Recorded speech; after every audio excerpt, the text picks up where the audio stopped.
What's up, everyone? Welcome back to InCamp Podcast. I'm your host, Aaron Hepler. Today is a short intro because I'm at the beach on family vacation doing some NPC, non-productive fishing. Gonna do some cool charter fishing on Thursday, take the kids out and have some fun doing that, but having some family time. This week's episode is a guide from Pennsylvania. He's all about the grouse culture and tradition and woodcock, and he is a guide. Brook Kennel. Check him out on YouTube. The links are in the show notes. You're going to love hearing from Jed today. He's got so much knowledge and just intuition on grouse and woodcock and their habitat and how all those habitats mix together to actually make a better woods for every hunter in the woods. So don't miss this episode. I know you're really going to like it. I know I really enjoyed and learned a lot from Jed, and you will too. Make sure to check out his YouTube channel. The link is in the show notes. Enjoy this show because I did, and I listened to it twice already. So it has to be good. This is InCamp Podcast. Jed Hamberger, what's up, buddy? Not much, man. Thanks for having me on today. Yeah, this is cool. I've grown up with dogs. I've had Flusher, had a Beagle growing up, but I never had pointers. So, you know, you're a Pennsylvania guy. I'm a Pennsylvania guy, and watching your stuff has been pretty awesome, man. Yeah. Pointing dogs are fun, man. It's a little bit of a different game than the flushing dog world, but they're a lot of fun. That's for our guests that don't know who you are, I mean, you're pretty easy to find on YouTube.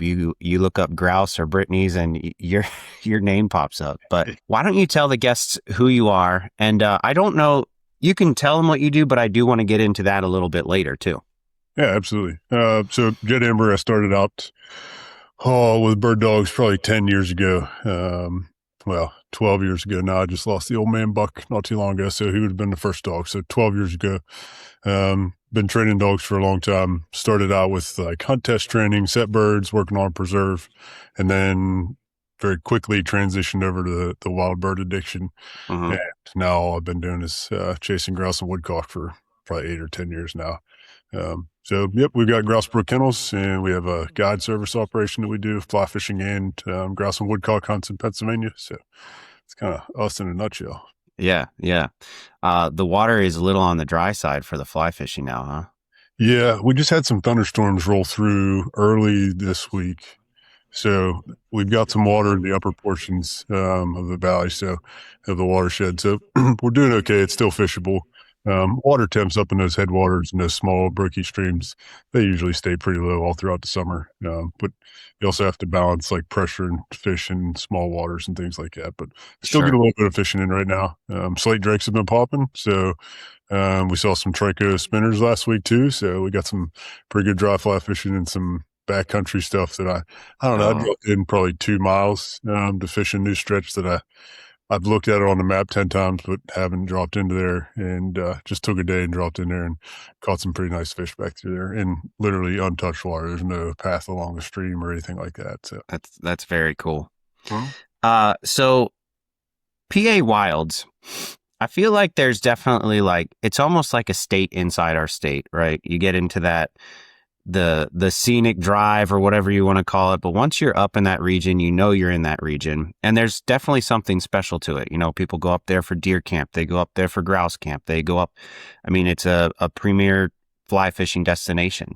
So tell me a little bit about the culture there and why it's so important to you. Yeah. So where I'm at, the town has 62 residents now. We just lost one. There's 2,000 camps and cabins around it, right? So kind of the economy in this region. We're like smack in the middle of the PA Wild. So you have like 2.2 million acres of public land in Pennsylvania. And we are super lucky because we have all these state forests in the central portion of the state that all kind of butt up against each other.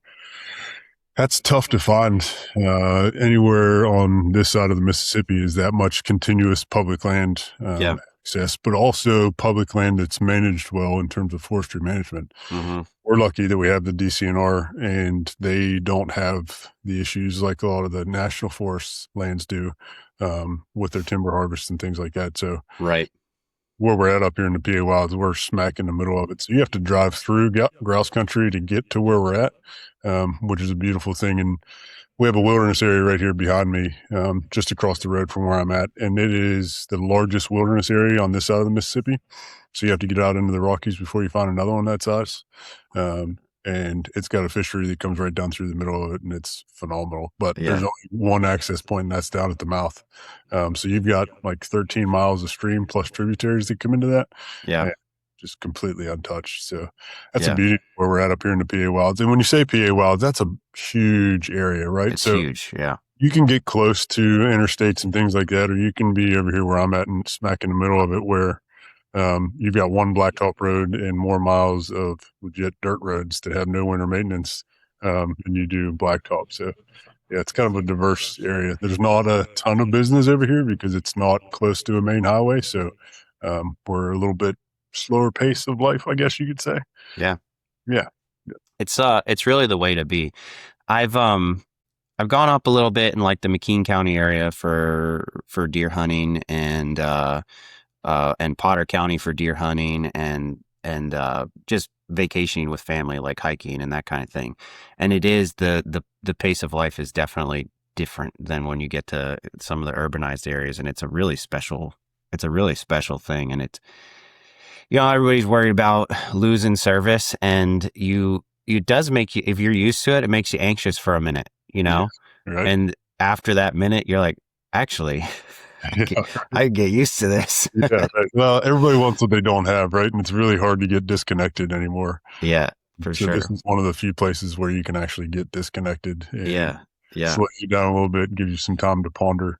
I will say, so kind of back to the deer camp piece, the deer camps have kind of slowed down up here. Yeah, they have. The big time of the year is the bear camps anymore. That's when you'll see every camp is packed, and there's, Mike puts on a 25 to 30 guy bear camp drive, brings multiple guys in from multiple camps, and that's when we get big groups of guys. But deer camps have really slowed down. And I think part of that too is the big pull towards the archery seasons and things like that. But yeah, the deer camps, things aren't as busy up here as they used to be during the deer camps, where before, I mean, I was originally from southwestern PA, and if you wanted to find deer back in the 70s, early 80s even, a lot of guys were coming up here just to find deer because the deer populations weren't like they were in the southern parts of the state. So that's kind of tapered off now. I mean, you have, CWD and a bunch of other issues with overpopulation of deer outside of this region. Luckily, we haven't been hit too hard with it up here yet, but it's only a matter of time, right? Yeah. But we're not overpopulated with deer like a lot of your suburban or your patchwork forest type stuff is in the rolling hills country, and that's kind of eliminated that risk for us. Yeah, for sure. So you are somebody that's really fallen in love with like wild birds and grouse and woodcock, in particularly. What do you think makes another person, what really hooks that person in? Because you're running a guide service and you want these people to love that part of the culture as much as you do, the grouse and the woodcock. And some people are like, I want to try it because I've never done it. But what do you think makes them keep coming back? Yeah, that's a good question. You kind of got to be a little crazy and want to come back and go chase the king, right? Because you're not walking through an open field, flushing pheasants and shooting through an open field, right? Yeah. You got to work for grouse and woodcock too. I think it's the allure of the wild bird in general, right? So it's not a set bird. They outsmart us 90% of the time. You got to have really good dogs to be able to hunt grouse with dogs. Grouse dogs to me are kind of here, and then there's the rest of bird dogs that are here, right? So I think it's the allure of the wild birds that are left. I mean, there's a lot of people in Pennsylvania that believe there's no grouse left. And I've had people reach out to me and like, you're crazy to try and run a guide service on grouse and you're just going to find woodcock, right? And I tell them to come on out and spend a day with me. We'll show you some birds, right? Yeah. I think the fun part for me and the allure of the grouse woods and the grouse camp, it's kind of twofold, right? So there's the grouse camp experience, right? You get in the night before, you get together, you're sitting around the camp table, right? And playing cards or whatever it was, right? A lot of young guys that grew up or the old timers that know what those old grouse camps used to be like. relate to that, but it's the culture around it, right? So you're hanging out, you get to know each other the night before. You hit the woods in the morning, and there's just as much conversation in a grouse hunt and in the truck as there is if you're at a social event. Whereas, archery hunting or deer hunting, you're sitting in a tree by yourself. It's not the social aspect of the hunt like there is in the grouse woods. Yeah. And at the same time, the other piece is the grouse woods and the birds themselves are always changing on us, right? So we can go run a cut today and go back to that cut 3 days later and not move a bird, but we just moved a dozen birds in that cut 2-3 days ago. Yeah. Weather pattern changed, food sources changed. It's a front coming through, and we've got rain coming, so they fed early, and they're going to move to roosting habitat where they can get into some thermal cover and kind of hunker down. It's all kind of dependent on what ecosystem you're in and what the factors are going to be that day for where you're at. Yeah. So to me, that is the other part of it, is putting the pieces of the puzzle together. Every day is a different puzzle, and figuring the birds out is to take apart, right? Yeah. Because it gets pretty easy to go out on a PA game lands on a Tuesday when they stalked and go shoot a pile of birds with your buddies. Like, that's fun, right? Yeah. It's there. And I did it for a long time. We'll go to a preserve, and you got 20 birds. You're probably going to move 25 on a good preserve if you got a good guide. And I used to guide doing that too. And it was fun. It gets dogs a lot of bird work. Yeah. But it got too easy, I guess. Right? Like, there's no challenge left in it. And it's still fun. It's still a social hunt, things like that. But to me, it's the pursuit of perfection in the grouse woods, which is like next to impossible, right? It's kind of like golf, the game you never master. Yeah. To me, that's what grouse hunting is. Yeah. No, it's definitely a good thought. And it's like you said, there's with stock birds, obviously it's nice for bird work. The dog, I mean, they're learning something from it. They might have to break some bad habits because they're stock birds versus, whatever. Sure. And maybe the better option would be to kind of let those birds sit for a while and let a couple people shoot at them, and then make them a little more wary. But go chase them in January, the stock, and you'll be chasing different birds by then. Yeah, exactly. But it is kind of like that camp vibe. But it is the cool thing is the grouse and woodcock thing is harder, and definitely. When you help your dog kind of learn how to get in on something, it is definitely more rewarding to see that dog go on point and then get that foot. You know what I mean? It's definitely different. Well, to me, the grouse too is like the 200-inch buck or the 180-inch buck in Pennsylvania, right? It's rare that you actually harvest one. Yeah. And we'll flush hundreds of birds and we'll harvest a handful of birds, right? Yeah. Because you rarely get the perfect shot, or you had this shooting lane, and of course the bird came out somewhere else or ran on you, and dog relocated, hit an edge, and it popped. Like, that's the tough part. I've noticed, like, I don't have a lot of good grouse woods around me. There are a couple places that I can find them, but usually you just, maybe in 2 or 3 hours of hunting, I might see 2.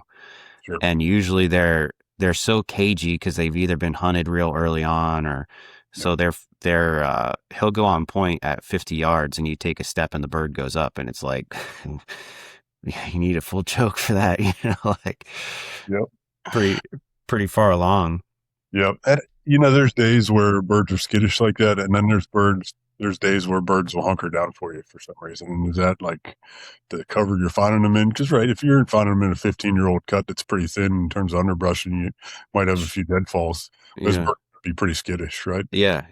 You're in a thick beaver pond that's overgrown with all kinds of stuff and got plenty of places to hide.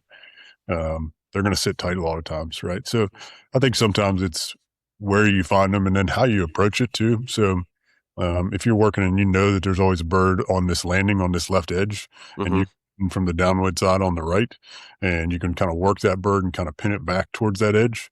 A lot of times you can get a bird to hold that way. So sometimes it's knowing your coverts and how to approach them.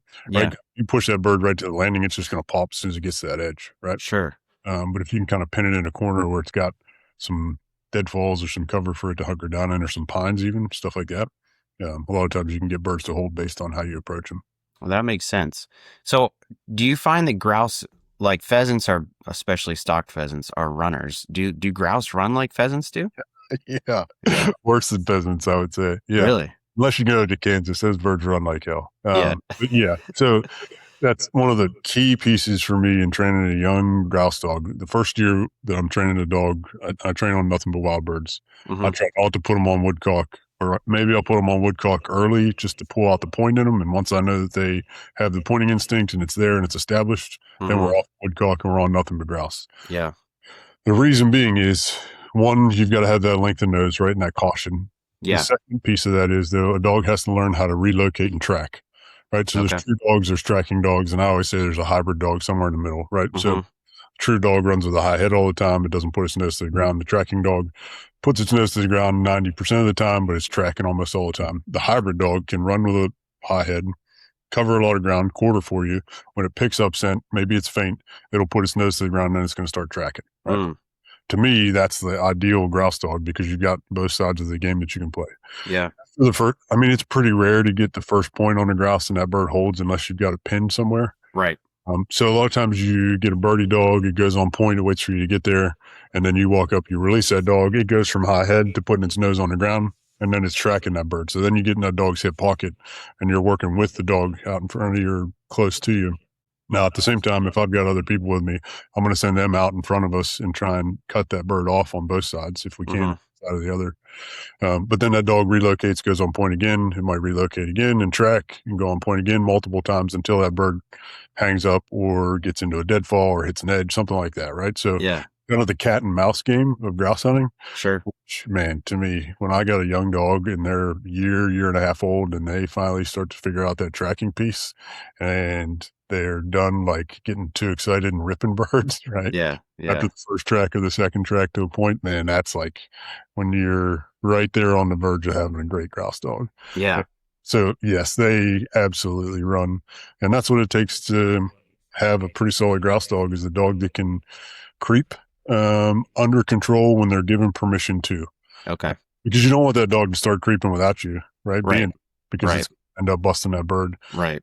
So it's got to creep with caution and at the pace that you and whoever you've got with you can keep pace with a dog. So I like that idea because when you look at a lot of the like popular pointing dog stuff, it's kind of like not a lot of people like that. Like they want their dog to stay solid and they'll go find the bird or whatever it is. And I like kind of allowing that little bit of a creep if you give the dog permission to do it.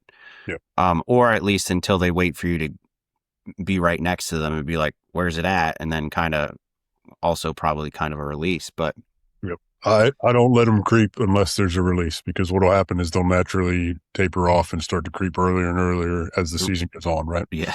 So, with anything. So rules get less and less as the season goes on for dogs, right? Yeah. So training season, I'm hard on them staying solid until I get there and then creeping super slow. I mean, a lot of times I'll put a 10-foot lead on a young dog and let it creep, and I've got that lead in my hand and I've got some more control over that dog during its track.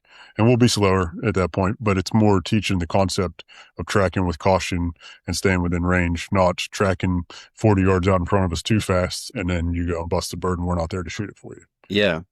I feel like the other thing that you said is, maybe you're having other guys go out around that bird and cut it off. This is also that I find something, if I'm hunting with my dog, I can go I go where the dog tells me to go. Like if I can tell he's smelling something over there, I go that direction. But it's kind of like, do you find it to be a pretty hard thing to teach people because everybody's used to getting in a line and walking through a field and they're like, well, we're going this way. And I'm like, the dog's over there, Right. How do you teach that to somebody? Yeah. The rule is we're going to follow the dogs, right? So I'm in total contact with the dog 100% of the time. And when I've got clients with me or friends or anybody with me, I tell them to key on me and pay attention to where I'm going. And then I'm directing traffic in the woods, right? So if we've got a dog working at a 45 to our left, I'm saying that out loud. I'm trying not to be super loud in the woods because I want to be as quiet as possible. I don't run bells or anything like that. I don't want birds to know we're there, right? So I'm kind of directing traffic, and that can be difficult to get people to, I mean, it's pretty easy to lose people in an October 15-year-old clear cut that's full of leaves, right? 20 yards away, they can't see you, especially if they're not used to it. So I'm kind of directing traffic the entire time, and we're working the direction the dog's going because I trust the dog's nose. And I think a lot of people will work a dog off of birds by recalling that dog to keep it on the path that they want to take through that habitat. Sure. And to me, I think you're missing opportunities when you're doing that. You got to trust the dog's nose, even a young dog, right? They know more than we do. Their nose is way better than ours and our eyesight and all of our stuff combined. So trust the dog, right? Yeah, absolutely. You had mentioned just a little bit ago, like maybe one day you go in and you light them up and there's birds in an area where you've kind of figured out a pattern and the food's there. But the next day you go in and you can't find anything in these covers, and you're like, what happened? Is it the weather? Is it the food? How long do you spend in that general area before you're like, we got to move? Yeah, I've got the 45-minute rule. So if we put dogs on the ground and we're in an area for 45 minutes and we haven't moved a bird, we're out. Generally, that's long for me. Like if I'm solo and moving at my pace, it's like 20 minutes. Okay. If we're putting dogs on the ground in 20 minutes, we haven't moved a bird or gotten birdie and started tracking, we're probably going to bounce, or we're going to move to a different portion of that cover, right? So we can go off a cliff if we want to, or go deep on this. When I look at a cover, there's multiple pieces of that cover that I'm looking at. So let's say it's a 15-year-old clear cut that we're hunting. Yeah. There's going to be an edge where there's an oak grove. If it's a good acorn year, there's probably birds that are going to be feeding on that edge. So if I work into that and I work that oak grove and there's nothing out in the mature woods or nothing on that edge, I know that they're not feeding right now and they're not keen on the acorn. So I'm going to move to the other side of that cut where I know there's pines and there's deadfalls and they're probably already roosted up for the day. A lot of that the birds are still there, right?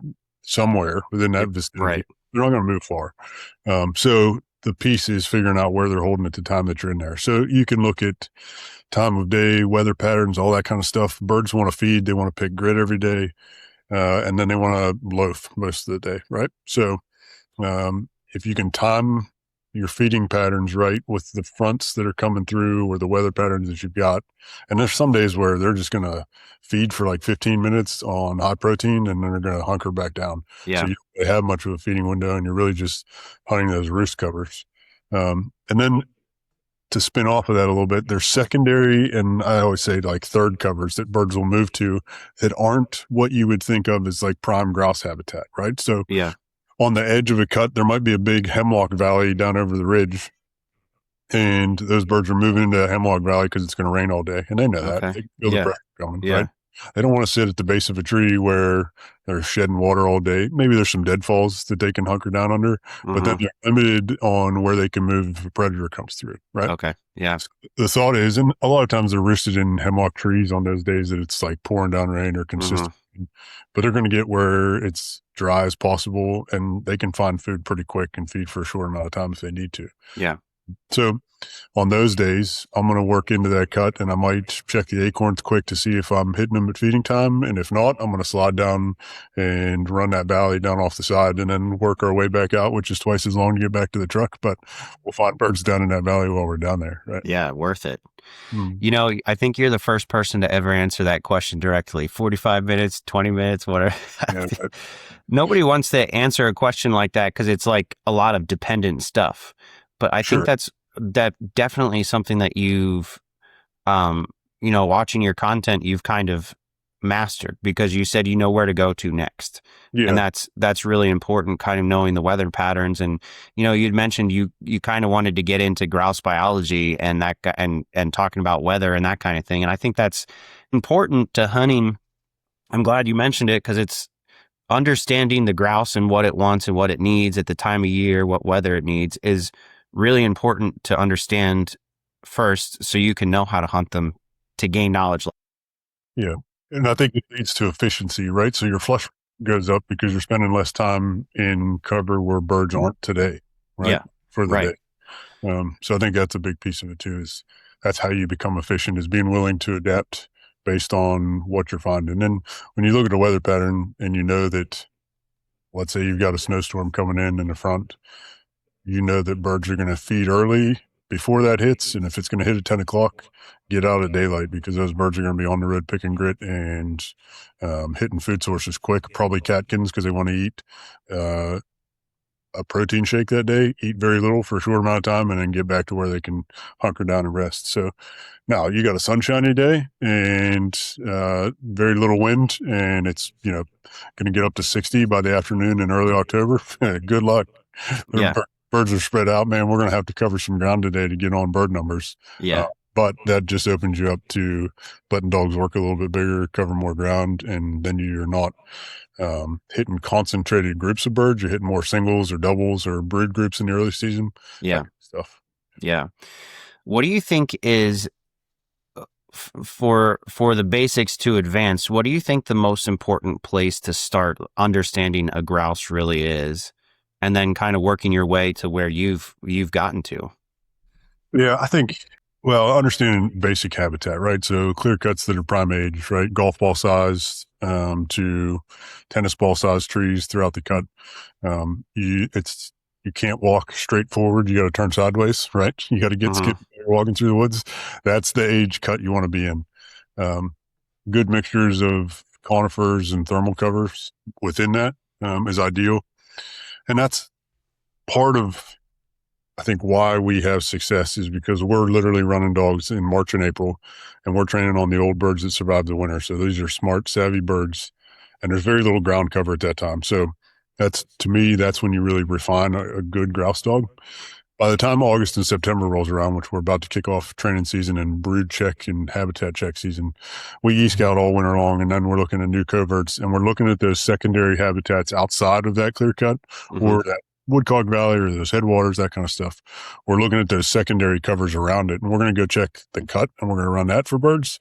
Then we're also going to look at those secondary covers and see what that landscape looks like. And a lot of times when you do that, you find external food source that's kind of outside of the general habitat, the cut habitat, like a barberry patch or a strip that goes down through that's got multiple rows and is going to have berries on it in November, right? On that kind of stuff. So that's kind of how you find those little niche pockets where there's food sources and thermal cover and all that.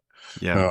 So that's, to me, that's going to the next level in terms of habitat. The first level, though, is finding the 7 to 15-year-old clear cuts, and onyx is like cheating anymore, right? Yeah. You can do that, right? But it takes putting some boots on the ground and understanding where skid roads are, because that's going to create some edge habitat for you. Which is going to have legumes and greens for birds to eat. Because in the early season, a lot of times birds are just eating greens for the most part. It looks like salad when we open a crop up. Yeah. So knowing how to spend the least amount of time in a cut and be able to hit all those food sources and those deadfalls in areas where birds are going to hold. The beauty is we get to spend all that time in August and September up here, and we're checking out those cuts, seeing where there's deadfalls, new deadfalls even, where there's a briar patch that's going to produce berries this year and ones that aren't going to produce. We check crab apples and soft mass too. So we're looking at those food sources, and we know, once we know all that and which cuts had pretty good brood survival, because when we're running in August and September, we're counting how many birds we flush in brood groups. Before the fall shuffle, those birds are going to be in that general vicinity. Yeah. So we know that we moved, 10 to 15 birds in that cut in 2 different brood groups. We know that's going to be a good one to go back to because the brood survival was pretty high. At the same time, we'll go run a cut and maybe move 6 birds on a day. That doesn't mean that there's not a lot of birds in there, but the day that we hit that in August or September, we just weren't in the birds. The timing, that can come into play. So we'll hit it 1 or 2 times in August and September while we're training dogs, and then that gives us a better feel for what those numbers are like. So the base level of understanding is looking at stem density and what food sources within that stem density are there, and then kind of finding edges and learning how to work edges. Yeah. That's all really, I mean, it's kind of some stuff like everybody talks about edges with everything, like whether you're bass fishing or deer hunting, and it's not rocket science, but every animal needs something a little bit different. Yep. You're bringing up deadfall a lot. A lot of people want to avoid deadfall because it's either where, if they're hunting something else, maybe that's where a bear is going hibernating or something, but most of the time a deer is going to go around that, you know what I mean? Or something. So, but that's something unique to grouse, or, maybe it's one of those days where they are feeding a little bit longer and they're along the edge of the road and, like you said, picking grit and stuff like that. So those are the kinds of things that are kind of, I mean, you're not going to find a deer right next to the access road in the middle of the day most of the time, sometimes, but Yeah, right. Yeah. that it's all really, it's all part of growing into that grouse thing. Yeah. So, let me tell you a little deadfall. This is a fun one. So Beav and I are out on a lease private industrial timberland plot a couple years ago, and he's up kind of on the ridge and I'm down on the side hill, and I got two dogs that go on point. One's standing in the skid road and the other one's kind of up on the bank on a huge deadfall. Yeah. And I'm thinking like, dude, this is prime time. I can circle the deadfall. I can pin the bird between us, right? I'm going to come in from in front of the dogs. Yeah. They're holding steady on me. I walk in there and I'm like, where's the bird? Nothing came out, right? I'm like, what in the heck is going on? So I see old Bond, the Brit, his tail kind of got limp, and I'm like, uh-oh, either the bird ran out or something else is going on here. So I circle up around and I get up there to the dogs, and I can look down into the deadfall and I see this huge black spot underneath of the deadfall. Oh, no. Oh, yeah, that's a bear. So I grab one dog and I go back and grab the other one, and they won't break because they're like, we've gotten into porcupines and deadfalls before. That's something that we don't know what that is and we're not moving. So grab the hold of both dogs, and finally the bear jumps up and runs out, and I got it all on video too. It's like a 400-pound black bear. Oh, man. Big bear. But yeah, it was hunkered down and ready to den up and didn't want to move. It was laying there and like kept poking its head around. It was moving super slow. So I think it was ready to start hibernating because that was in the late December season or the December season. Yep. Yeah. And that's kind of the stuff they look for. So you mentioned too that PA is not really, it used to be known as like a giant, like a grouse destination. And maybe it's kind of drifted away from that. This episode of InCamp Podcast is brought to you by BirdDogCustomWoodwork. Premium materials made from wood with a whole lot of care and patience from my buddy Steve Notebart and his business partner. Check them out on Instagram at BirdDogCustomWoodwork. They make some awesome things for your home that will turn into heirlooms one day. And they're doing some pretty cool stuff in the hunting space as far as making tail fan plaques, but anything you can really think of, cutting boards, tables, cabinets, all the things. Check them out. Thanks a lot. What I know there's like popular opinion about like West Nile, and that's probably a lot of what's happened. But what hurt the grouse numbers, and are you seeing them come back? Yeah, I will just let me say they're back 100%. I think it fluctuates year to year a little bit, but I think there's regions of Pennsylvania where the grouse are steady and stable population. Yeah, agreed. There's other places across the state where you don't have elevation to battle the West Nile virus that we've seen a huge decline in the grouse population. So if you look at like Greene County, southwestern PA, used to be like the destination county for a lot of southern grouse hunters, right? Mm-hmm. It had the habitat. It was more like the New England grouse habitat, like the overgrown farmsteads, that kind of stuff, right? Okay. Wasn't a whole lot of clear cuts and things like that because the timber industry wasn't huge down there. Right. That's all oak hickory forest down there too.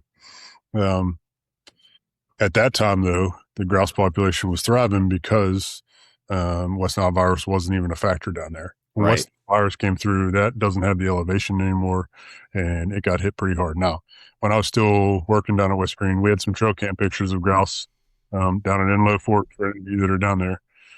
We had grouse on trail cam pictures. So there's still some birds down there, and that's 7-8 years ago now. Right. But those populations have declined pretty substantially. What I look for is elevation. So if you look at the GPS tool on the Pennsylvania Game Commission's website, it'll show you prime areas for grouse population that are low risk for West Nile virus. Okay. The general rule is 1,800 feet of elevation. The 5 types of mosquitoes that will bite birds and can carry West Nile virus won't be above those elevations. Oh. So if you think about that, when you get up here into the north central region, we have a lot of territory where it's tough to get below 1,600 feet of elevation. Yeah, for real. And birds don't necessarily have to move down into that. Now, birds will move from the top of the mountain down into valleys throughout the year. Sure. But most of the time, when they do move into the valleys, it's not the time of year where the mosquitoes are prevalent, right? So it's later in the winter when they want to get down into those cool or the warmer valleys, that kind of stuff, or into the hemlock valleys. Mm-hmm. So I think that's a big part of it. The other piece is the southern portions of the state have not sustained their timber management practices like the northern portions of the state have. Right. you're talking oak hickory forest, so your timber value and things like that are a little different down there than the northern hardwoods that we have up in north central PA. Right. So that's a big piece of it. When a mill shuts down because the market fluctuates so much and it can't sustain itself for a 5-year downfall, when that mill shuts down, now it becomes too expensive and you're not actually going to turn a profit by harvesting 100 acres Right. down in southwestern or south central PA because it costs too much to haul that to the timber mill and the return isn't there for the harvest, right? Mm-hmm. Luckily up here, we've kept paper mills and our lumber mills active in the north central part of the state. So Right. enough of them that it's close enough for us to haul to Yeah. be able to turn a profit. So that's another big piece of it that's kind of set the timber industry back a little bit in the creation of habitat in the southern portions of the state. Yeah. That's kind of like a thing that I hope comes back, man, because it does obviously there for some reasons, like it creates jobs and that kind of thing, but it's so healthy for the forest to be in that constant state of regeneration. Not only the forest, but everything that lives there and everything we like to chase. Yeah, right. And so for years we had natural forest regeneration happen, right? We had natural fires that would happen. Now we suppress them so much that we've taken that out of the equation. Yeah. I mean, if you go way back in time, there were bison, so the buffalo trace concept, right? They would create these roads, which then eventually turned into roads.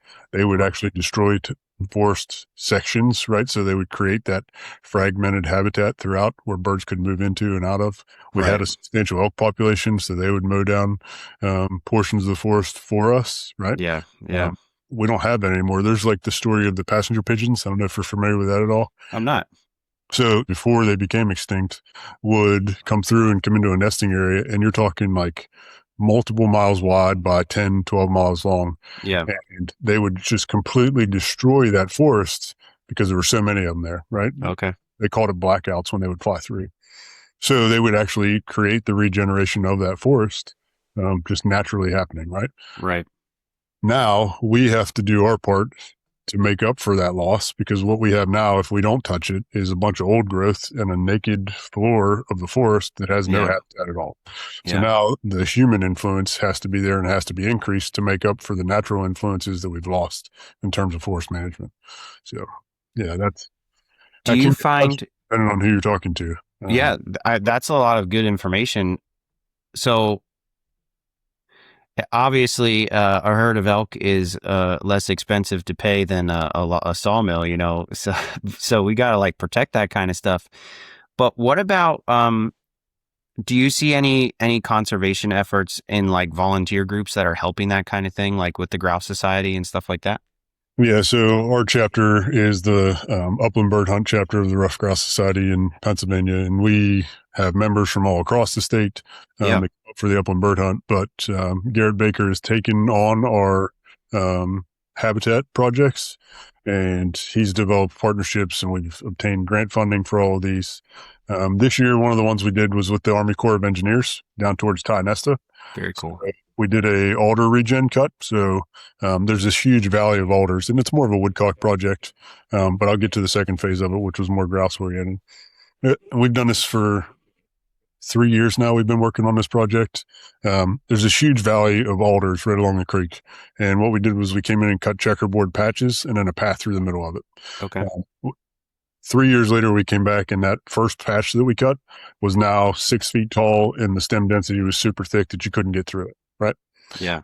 So that's what happens. And alders are a root system, right? So when you cut trees, that root system naturally just goes into this huge regeneration of sprouts that are coming up. Right. And stem density increases. So that's one that we did. And then we went back with those guys this past spring, and we did another cut. And then a little bit later, we did plantings of bunch of different shrub brush, apple trees, crab apples, that kind of stuff down along the creek a little bit farther outside on the edge of the alder run. Mm-hmm. But there's some grouse that they've seen on the road down there. So that'll just kind of connect the dots between those two. So that gives them a kind of a corridor between some hemlocks and some pines that are up on the side hill, kind of into that valley, and a corridor of food sources too. That's one. We've done a bunch of other ones with private industrial timber companies across all of the north central region. You can look on the RGS website and you can pinpoint all those habitat projects. Those have been going on for multiple years. So yeah, I mean, those are super fun events because you don't have to know anything to come down there and stack a bunch of brush, right? And we end up, cooking some burgers on the tailgate after we're done and hanging out and BSing with everybody. Just the conversations that come with that, kind of like the Grouse camp experience, right? You get a bunch of conservationists together, and my daughter, she's 4, she came with us and was planting trees, and oh, cool, a bunch of kids running around. Of course, she had a princess dress on while she was planting trees. Why not? Awesome. Yeah. So had a good time. That's something that's really cool about these conservation organizations and volunteers, because it's what really matters to keeping this stuff going, obviously, because like you said, we don't have passenger pigeons, we don't have elk like we used to, there's no buffalo, that kind of thing. Yeah. And we kind of need to pick up the slack. And something that you just mentioned is bringing your daughter out and kind of passing that on, because the next people have to care about it too. If we care about it and it stops with us, then what? Like, it's kind of stupid, right? Like, it doesn't make sense. The thing I always say is what I do now is going to determine what she is going to have when she is old enough to actually experience it, right? Yeah. So this is the legacy that we're going to leave behind in terms of habitat that we've created over that period of time. Yeah. For next generation, right? So we were super lucky that, my dad was a biology teacher and a conservationist from the time that we were born. So we were raised as conservationists. Cool. He started a National Wild Turkey Federation chapter in southwestern PA before there were turkeys there. He did a bunch of habitat projects for that. He helped trap and then release them down there. I learned so much just from coming from that household. And then when I was a teenager and coming up through high school and in college, hunting turkeys down there, we were like 19, 20 some years in a row that my brother and I both shot longbeards that he called in for us, or we started calling in ourselves. That's cool. We could not have done that had he not started that chapter down there and done the work with the Wild Turkey Federation to be able to create the habitat, bring the birds in, and establish that population, right? Yeah. So to me, he did that for myself. Now I'm trying to do that for Walker and repay him and the other old timers that don't have the young blood like we do. Yeah. They created what we're living in right now. Right. Right. So yeah. The thought is better than we found it. Yeah, absolutely. And I think it's important to teach them the other stuff other than just taking them out to hunt. Mm-hmm. I've started, my daughter has agreed, she wanted to go turkey hunting this year. So I got to take her turkey hunting, and that's cool. But she loves to hike. You know what I mean? More than hunting, she loves to hike and see the wildflowers and see, she's 11. She likes to see everything and take pictures of things that look cool to her. Yep. But even that stuff we wouldn't have if we didn't take care of it. And I think that's just as important, teaching them the conservation part of it. If actually more important probably than the actual hunting part. Yep. It's easy to just go out and shoot something. Yep. I in a 100% sense. agree. And I think the Rough Grouse Society has embraced that, right? Because that's why they have partnerships now with the National Audubon Society and a bunch of other organizations that are not hunting oriented or hunting based, right? Yes. Yeah, I was so lucky that my dad had that biology and environmental science background, because when I'd ask what tree that is or what plant that was, he could actually answer it. And then he would go off on this 15-minute spiel about that plant or that tree, right? And I always tell people, if you can take away 5 to 10% of what we talk about while you're here on a hunt with us in the conservation and the habitat stuff, you're winning, because we're going to talk about a ton of stuff and it's probably going to be overwhelming. But if you can take small pieces of that away, your knowledge base is going to expand. So luckily, when I was a kid, I had that as a resource. Right? Yeah, that's so awesome. Do you find, you mentioned that the project that you did was, part of it with that Alder Valley is almost more of a woodcock project and kind of tapers into a grouse project. I know that woodcock and grouse habitat overlap a lot, but what do you think the key differences are, especially in a hunting scenario or where they really prefer to be? Yeah, so woodcock are kind of a different bird, and they're a migratory bird too. So that completely changes the game, right? When you start absolutely. Woodcock habitat, you have to think from Maine all the way to Louisiana when you start talking about habitat for them for a year, right? Yep. Grouse are like 2 miles is the longest they'll travel, right? So when you're talking about grouse habitat, that's usually like smaller blocks and more manageable to work with. Yeah. In terms of like where you find woodcock, I look at headwaters of streams a lot of times, right? So the soil science that's there, the soil types that are there are going to allow certain types of trees like alders or ironwoods to be able to grow there, which they max out at like 20, 30 feet, right? Mm-hmm. So it's always going to have stem density there, but it's also the soil type that's going to have the woodcock food source, which is your earthworms or night crawlers, whatever it is. Right. That's going to have your key food source there. So, and a lot of times it's not necessarily at the headwaters, but it can be in the first mile of where a stream starts sometimes. So there's that side, and that's more your resident woodcock. Sometimes your migrating birds if it's up high in elevation. But a lot of times just a higher stem density cut that's like 7 years old on top of a mountain when birds are migrating through, you'll run into a flight of woodcock and it's like, what are you guys doing here? One, but it's the stem density that's there, and that's where they're deciding to take a rest tonight, right? Right. Now, when you get into like the rocky slopes or the rocky side of a mountain, things like that, you're obviously not going to find woodcock there. Or if you do, they're not going to stick around long. Right. But yeah, I look at soil science, I look at stem density. Those are kind of two of the big pieces. And then if you find certain tree species, you don't even have to look at the PA one-stop soil science maps and that kind of stuff. You can if you want to nerd out like I do and overlay that with your onyx maps and look at wetlands. Yeah. But I'm looking more at the tree species that are there. So if you find like small trees that are, let's say, 1 inch to 4 inches in diameter, and you feel like that muscly type of wood, or muscle wood is a family of trees. Yep. If you find those, there's going to be woodcock there somewhere in that valley, right? Because it's a right type of habitat for the birds to be there. The other thing too with woodcock is if you can find a beaver pond, there's going to be woodcock there because it's there. It's moist, right? And the beavers are one of our few that's left that create the natural grouse and woodcock habitat for us. Right. Right.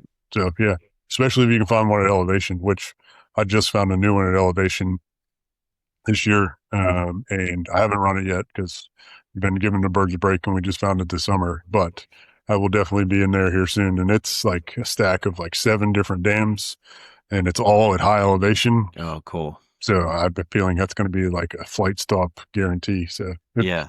The funny thing is that you run it on Tuesday and there isn't a bird there and a front comes through and you get a south wind and all of a sudden on Thursday, there's 30 birds there. So. Right. And so if you're like a waterfowl hunter, and I used to waterfowl hunt a lot and that was something you kind of watch for. It's the same thing for woodcock. That New York had really bad weather yesterday. Well, Pennsylvania might be good for woodcock tomorrow, So that's kind of something you got to watch for. Is there migration maps that you look at? So they're not up to date, but I've looked at a lot of the woodcock migration studies that they've done. The Woodcock Migration Research Collaborative, I believe is what it's called.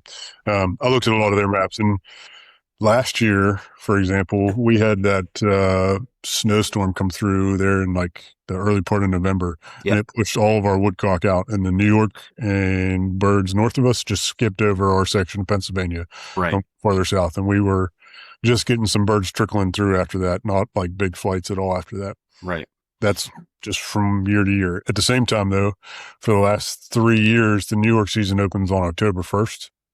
We've had flights of woodcock on October 1st the last 3 years in a row. So they're moving earlier and earlier each year, too, which I found interesting. I didn't expect that to be the case, but there were groups of birds moving through a lot earlier than what I expected. Yeah. This episode of InCamp Podcast is brought to you by Wilderness Athlete, Fuel for the Rugged. I've used Wilderness Athlete products for years. I've tried other ones in between, but Wilderness Athlete is the one that I always keep coming back to because it's the one that flat out works. I've used their multivitamins, their fish oil, their probiotics, their pre-workout, their hydrate and recover. I've used it on elk hunts, in the deer woods, on the water, and everything in between. And honestly, it's the one that truly made a difference in my health and fitness. So if you're looking for a way to support the podcast, there is a link in my bio for Wilderness Athlete. But either way, in the words of Wilderness Athlete, keep up. So you just mentioned that you found a beaver pond at elevation and you're going to get in there. I saw that you do a lot of you do bird training sessions as well as obviously you guide for grouse, you guide for woodcock, you guide for fly fishing and trout and that kind of thing. But you also do these dog training events where people can come and kind of get a grasp on their dog and wild birds. Yep. And you're getting ready to kick that off, right? Yeah. Yep. So August, we kick that off through August and September. We'll run those. And it's basically swapping out the shotguns for starter pistol or blank pistol, right? Yeah. Same as a day's hunt. We do the same thing the night before, and we're putting your dog on wild birds, and we're, depending on what you want to do and how old your dog is and where it's at in terms of its training, we'll design the day around what you are looking to accomplish with your dog. So if you want to put your dog on 20 woodcock in a day, we can do that because we've got resident birds and they've hatched out. Or if you want to go test your dog on grouse and see if it's got the nose to be able to handle it in the caution or the tracking piece, we can go do that too. Usually what I do, honestly, is I kind of evaluate with the conversation the night before when we get together, when we talk, find out what your goals are. And then the first place we put your dog on the ground, we'll kind of get a feel for what your dog's got and where it's at. And a lot of times we're running a valley where we know there's some resident grouse that hang out down in there, and there's also woodcock there. Yeah. And we'll gauge it based off of that, what you want to do and where to go next, basically. Yeah. It's a full day. So we'll do an 8-hour day and hot lunch on the tailgate. And as long as the weather cooperates, sometimes we got to start at 5 a.m. because it's going to be a hot day in August, September. But man, right now, this is like prime time training. It's only getting up to like 68 today. Yeah. No humidity. You can run dogs all day today. Right. Wish it was all August 1st. Driving me a little crazy. I know. It's like, it's already almost 80 degrees where I'm at in the southern part of the state. And it's like, I can't, I'll occasionally take him out if it's like in the mid 70s, if it's early and I can get that, cloud cover but you're only out for a half hour to an hour to do stuff like that. Yep. The other piece that does too is we're checking pins off that we have either e-scouted and not run yet, or we have run before and we're checking brood counts, right? Yeah. So when we're doing that in August and September, we're really prepping for the fall season, so that on that day that we ran the cut and didn't find the birds in the 2 places we thought they were going to be, we can drop into this one because we know there's a pile of birds and that's going to redeem our numbers. Right? Yeah. Yeah. This is why Jed's calves are like diamonds by October. Yeah. So my old man, he was laughing at me last year. He's like, man, you went through like a pair of boots already this season, even pre-season. I said, well, yeah, I'm at home and I'm trying to condition for grouse season because I'm going day in and day out, and I'm walking these trails that are all blacktop and stuff like that in the middle of the day. So yeah, wore through some boots pretty quick last year in the conditioning season. Yeah. And it's so important because it's not like people think, oh, you're walking this far. It's like my legs are going to hurt. Yeah. But like your back is going to hurt and your shoulders are going to hurt and your neck's going to hurt. And you're like, I didn't even use that stuff. Right. Right. And do you want to be able to draw the gun when the bird comes up and have the energy and the focus to be able to get on that bird and to knock it down? Right. Yeah. Because to me, that's the conditioning part. I can walk all day and be tired and in pain, but I'm not going to be as focused or as in tune with what's going on if I am not conditioned and ready to go. And it's the same for dogs too, right? Yeah. We're conditioning dogs and running them just as much as we are ourselves to get them ready to go day in and day out for the season. Yeah. Which that's obviously harder for older dogs, right? You kind of haul them in out of the bullpen when you need them, but putting young dogs on the ground day in and day out. And man, you want to develop a young dog, put them on. Well, Rocco had 397 grouse contacts last year. Yeah. Season, and he's just turned 3. Yeah, that's awesome. So you want to develop a grouse dog, show him those kind of numbers, and you can really develop a dog pretty quick. So there's a few things that I'd like to ask about developing a dog.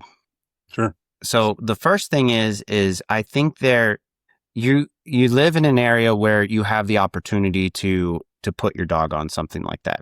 Yeah. So a lot of people live in maybe an urban area, or maybe they're, you've heard of guys that live in the city that have a bird dog and travel to hunt and that kind of thing. But their training days aren't the same as your training days. Right. And I think that maybe and this can make a lot of people anxious, but there's sometimes a misconception about how long it should take a dog to be able to do something. Guys will have like, oh, my dog's pointing at 7 months. Well, yeah, like if you're training your dog every day and you have the opportunity to put them on birds every day like that could be a thing.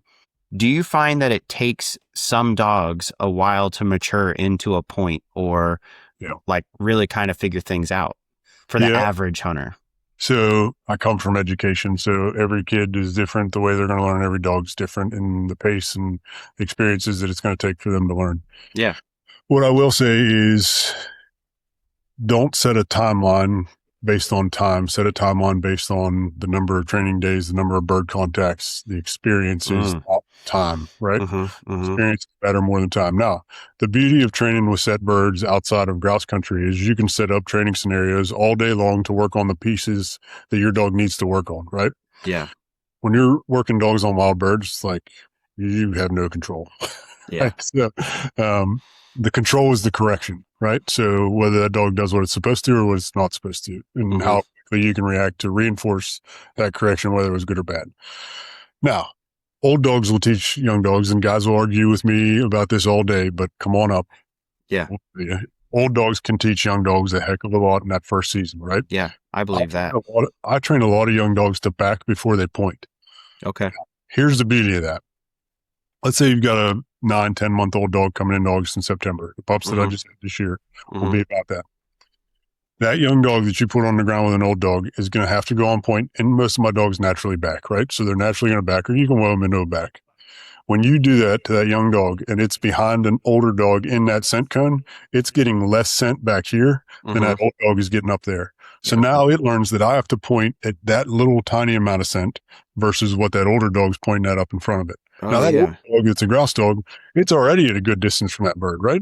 So now you're training that young dog to point even farther back and to have even more sensitive nose and more caution. Yeah. And that first season, you're setting that dog up for success for the rest of its life because you're naturally training caution into that dog by running it with older dogs. Now, you'll have a young dog that becomes backing dependent too. Like, I don't want to screw up, so I'm just going to run behind this old dog and I'm going to back and I'm not going to hunt for myself. If you run them enough times, that'll naturally progress itself out of the dog. But at the same time, once that dog knows what it's supposed to do, throw it on the ground by itself, right? And that'll naturally come out of it. Right. Now, sometimes those dogs will kind of want to hang by your side and they won't have the confidence to run themselves, but all it takes is a little bit of time and them to find the first bird and flush it and want to chase. And that instinct comes back out and they go back hunting. So, I mean, that's kind of the gist of how I start a young dog. And then after that first season, that's when we're really tuning into the tracking piece, right? And relocating on birds. That's usually like the second training season that we roll into that and focusing on that. And again, that's wild bird contacts. But I've seen setups where you clip wings and you can let a bird run, but you have to be really cautious that you don't reinforce that as a positive thing for a dog in a set training field. Because if that dog has the prey drive and wants to catch that bird and does, well, then it's going to learn I get what I want if I just go run that bird down. Right. Point it, right? Or track it or any of that kind of stuff. So I think the scenario training based on your experience level sets you up for more mistakes to happen and more things to fix, right? Yeah. If you're training on wild birds, you can't make training mistakes really because the birds are going to correct it for you. They're getting out before you're going to let a dog make a mistake, right? And what the dog needs to learn is this is not what we're looking for in the behavior. So you pick that dog up, you take it back, you reset it, woe it, pet it, love it up, and then release it, right? Right. So I have the perfect example of this. So Jenny is this little setter's name. Phenomenal dog. I love this dog. She came down 3 years ago in April for a training session, and she had been going to another trainer on set birds, all that kind of stuff, and was thrown a point, but was like, not real interested, not real intense, right? It's like she knew the game she was playing and was kind of losing interest and losing drive. She comes down the first day and put her on like 15 woodcock, and she's just ripping birds all day, right? So I juiced her, brought her back, set her back down, woed her, pet her up, right? 15 times, right? Finally, we get to the last bird of the day, and it's like sun's starting to go down. And she throws me a flash point for like 3 seconds and then goes and rips the bird. And we got back to the camp, and I was all fired up, like, this is awesome, right? We just made a ton of progress. And her owner was like, man, I'm just so frustrated. That was terrible today. I'm like, dude, do you realize what we just did in a day with your dog? Like, she went from just ripping birds and chasing. She was a point at the end of the day. That's huge. Tomorrow, we're going to step into the woods, and we have the expectation that she knows to point now. So now we're going to reinforce that all day. First bird she got on the next morning was a woodcock. She pointed it, stood there. I got up to her, and she broke and flushed it. I was like, perfect. So I picked her up, brought her back, set her back down, woed her, petted her again. By the end of the day, she's standing there, let me walk in and flush, firing the blank pistol. Now, she's not broke because I don't want to take drive away. She's like almost 2 at that time. Yeah. Letting her chase. And like the chase kept getting shorter and shorter as the day went on too. in 2 days, we just took that dog from not knowing what to do to pointing wild birds. And Yeah. man, yeah, I still get chills talking about Jenny because she's been back every year since then and has been a great dog ever since that, and just gotten better and better every year. So that's way cool. And that's exactly the scenario that I wanted to hear about, because I feel like that's probably the most common thing that you hear about. Like if you Google it, like that's what everybody's like, can't get my dog to point now. And it's, don't shoot over them. You hear all the things, but when you hear an example like that, that's exactly what's relating to people that are especially new to pointing dogs, Absolutely. And so every dog's a little different too, right? Like Jenny's hard-headed for a sitter, and I love it because that's one of the long-tailed dogs that I found that's as stubborn as a short hair, right? Yeah. So you can correct her hard compared to what I would correct most setters or most Brittany's. Right. Setter versus if I juiced a Brit like I juiced her, that Brit would just shut down, right? Yeah. Yeah, they're pretty sensitive. Yeah, or other setters that I know. Like every dog's a little bit different across all breeds. So I'm not like trying to name a breed for being soft by any means, but a lot of dogs would shut down. If you know that dog well enough, then you know how much correction you can give and how much reinforcement they need to know they're doing the right thing and all those things. So it's a little different for every dog, right? So you kind of have to judge that.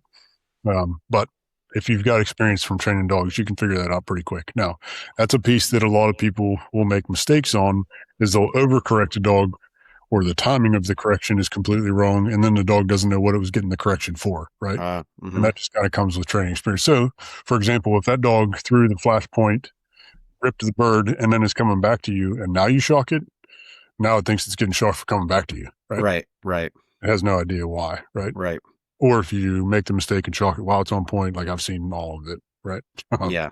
So then, yeah, you're making mistakes that are going to cause problems longer down that timeline. So that's why I always tell people, at least get a consult with a trainer that knows what they're doing and has trained dogs before, or have friends that have trained dogs before, or work with people that have trained dogs before. NAVD is a great place for that too. But just use those resources that are available to you, because it's going to cut your timeline down substantially and remove rookie mistakes that we all made when we were training our first or second dogs, right? Yeah. So it's going to remove some of those barriers for the rookie mistakes you're going to create. Yeah. What do you think? I'm just thinking, because it's just such good examples, because I trained a flusher first, and I knew what I didn't like about every time you train a dog, you kind of figure out what you didn't like that they did, and you like cut that off early, right? Yep. So here's one thing I'll say, I think is the difference between training dogs on wild birds and set birds. Yeah. Hardest thing to train is on relocating and tracking a bird. Okay. On set birds, because pen raised birds aren't going to run the amount you need them to. They're not going to run from deadfall to deadfall to deadfall, that kind of thing. They're just going to run, right? Right. So you're not teaching dogs what to look for and how to read the cover themselves too. Even if you set birds in grouse country, it's really hard to mimic the actual experience that dog's going to get on the wild birds, right? Right.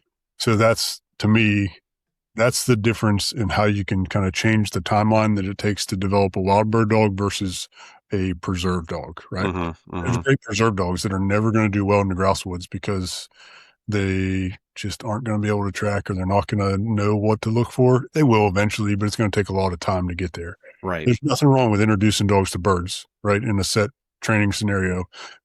But to me, just get the instincts under control and out of that dog to point birds and chase. After that, get them on as many wild birds as you can, because that's what's truly going to develop that next piece of that dog. Yeah. So staying in line with that, like I said, most of Pennsylvania is stocked with pheasants, right?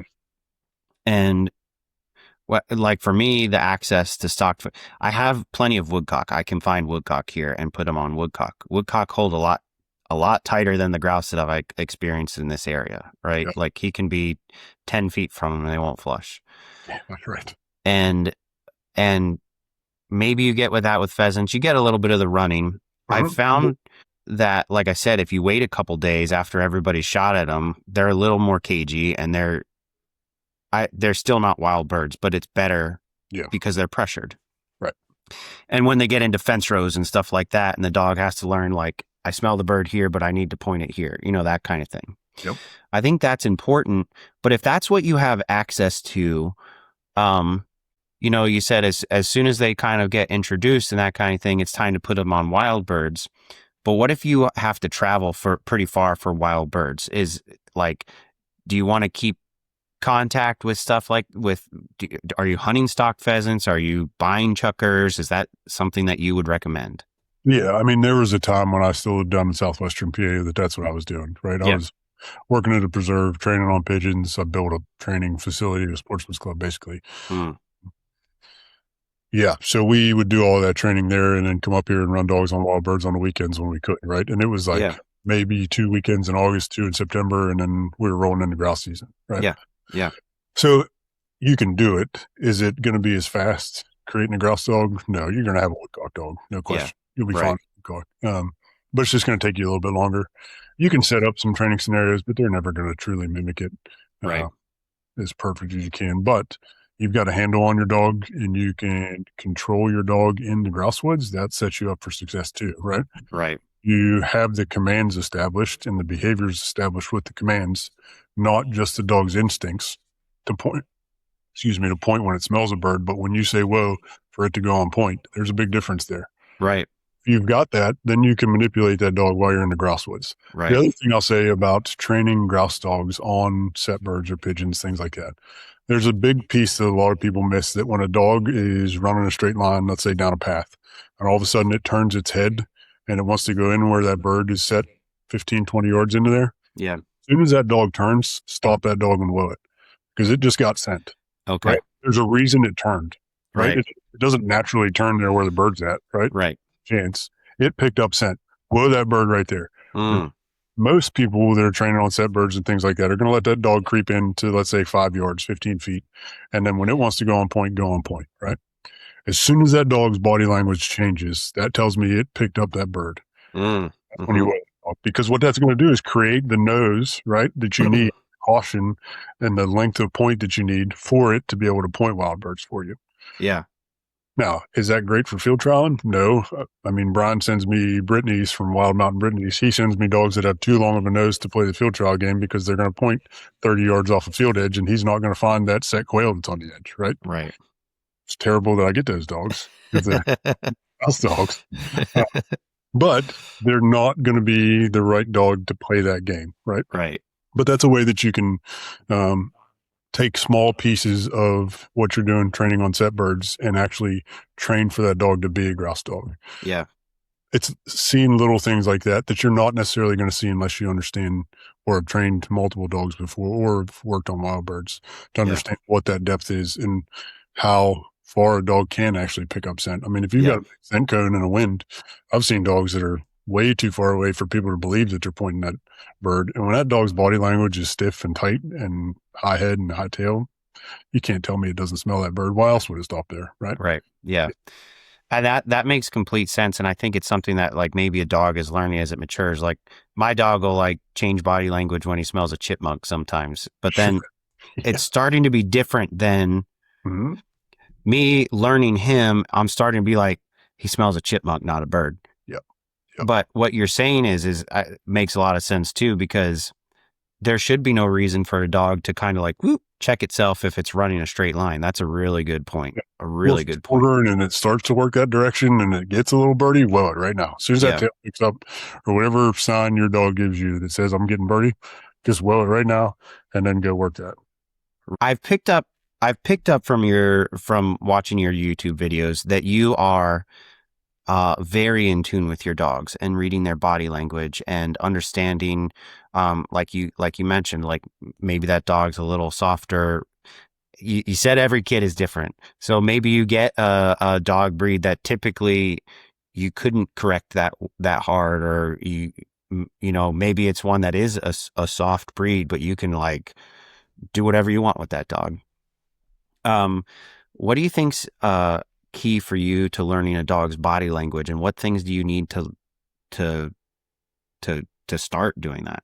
Yeah, that's a good question. I've never really thought about it because it's just kind of natural. I guess set yourself up some scenarios where you throw a bird out in the field and see what your dog does to tell you it's there. Yeah.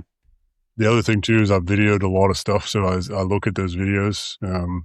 that gives me kind of a reflection point to be able to see what was happening there. So if you've got a buddy and they've got their phone, ask them to video when you work a dog out through a bird or a field onto a set bird. And you can look back at that and see where that dog's body language changed, or its pace changed even.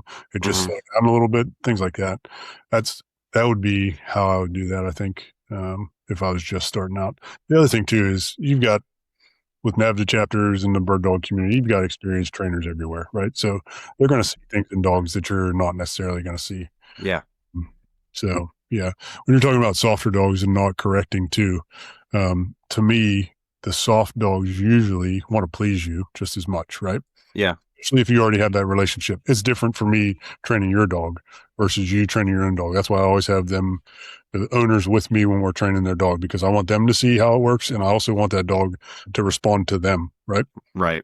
Softer dogs will react more to your disappointment than they will the correction a lot of times, right? Right. So if you're disappointed and the dog knows that, it doesn't even take smacking the dog on the nose or a hard correction, anything physical, just the tone of your voice can change, right? And I try and tell people all the time, don't change the tone of your voice, stay monotone, but it's next to impossible for people to do that, right? Yeah. So that dog's going to react to your emotion.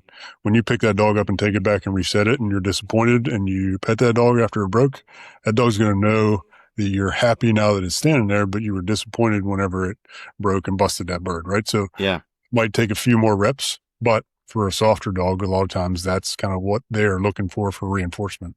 Yeah.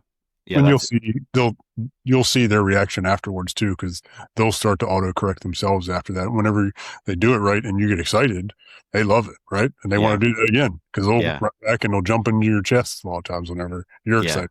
Right? Yeah. So that's kind of a natural piece for a softer dog.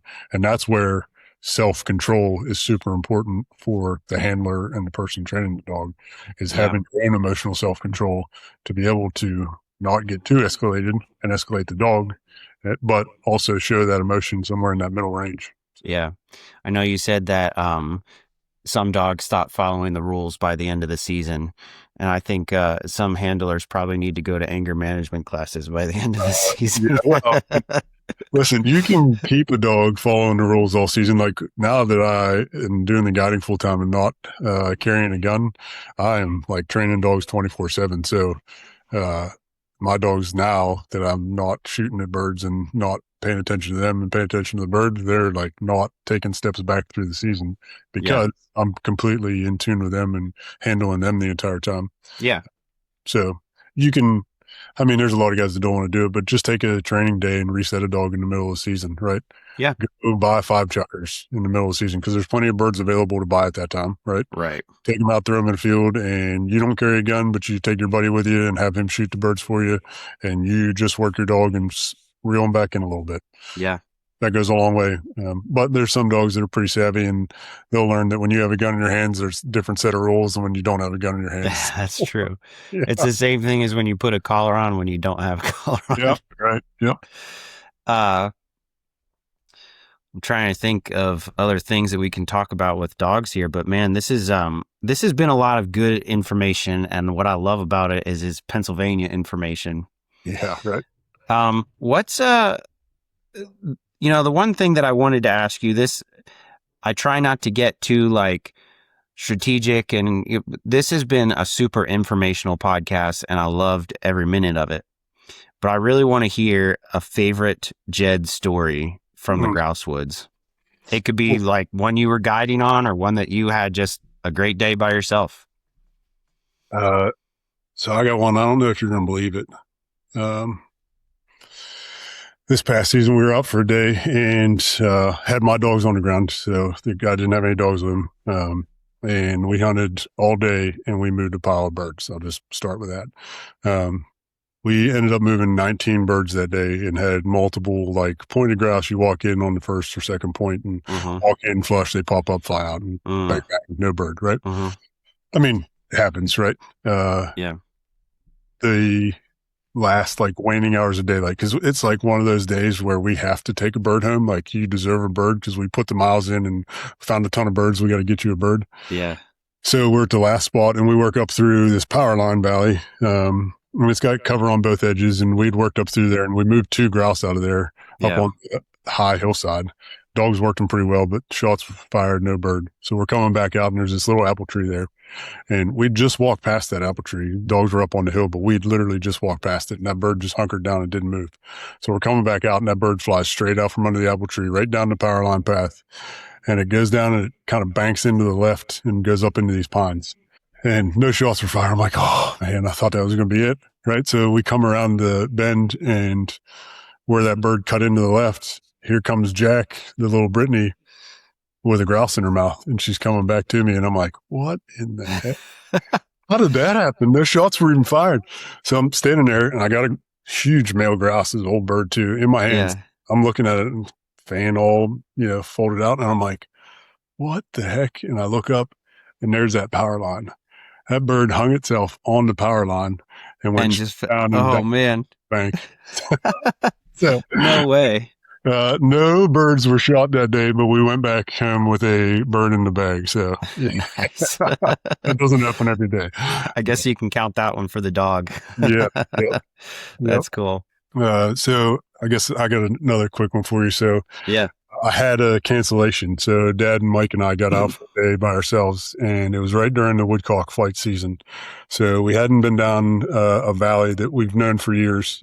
Always gets flight birds, but it's touch or go, but it takes like a mile to get back into it, right? So you got to commit to it if you're going to do it.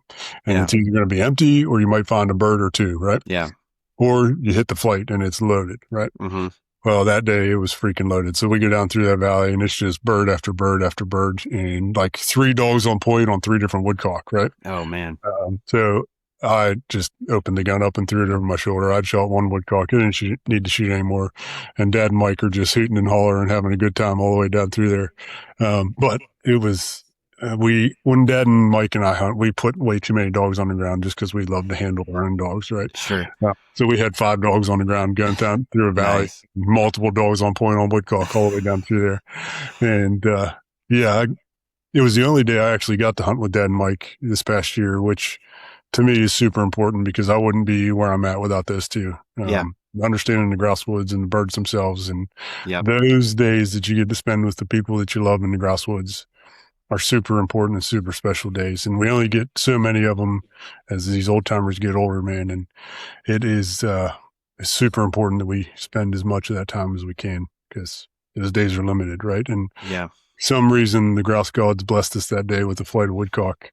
And I think it was just because they knew it was the only day I was going to get out with the old timers that season. So. Yeah. What a good story, man. Dude, this has been an awesome podcast. Can you tell people where they can find you at? Yeah, so grouseprokennels.com. We've got the guide service up and running. We will throw another litter of Brit pups this year, which that litter that we had this year is doing great on training and water introduction, and they're swimming machines on retrieve. So doing some pretty good work there. One is up in New Hampshire, and going to be doing some grouse guiding this year. So Sleeve, cool. My daughter called her. You can find us on social media, so Instagram and Facebook under Grouse Brook Kennels, and on your podcast, man. And thanks for having me on the InCamp podcast. Yeah, man. Anytime. I think we're going to have to circle back here and there because this was a lot of fun for me. So thanks for coming on, buddy. I appreciate it. Yeah, thank you. Well, that's a wrap, InCamp. Thanks so much for listening to this week's episode. I hope you enjoyed this conversation with Jed as much as I did. Check out Grouse Brook Kennel on YouTube. The links are in the show notes. I know you're going to love his content with bird dogs and grouse and woodcock all fall along. So enjoy. Have a blessed week. This is InCamp.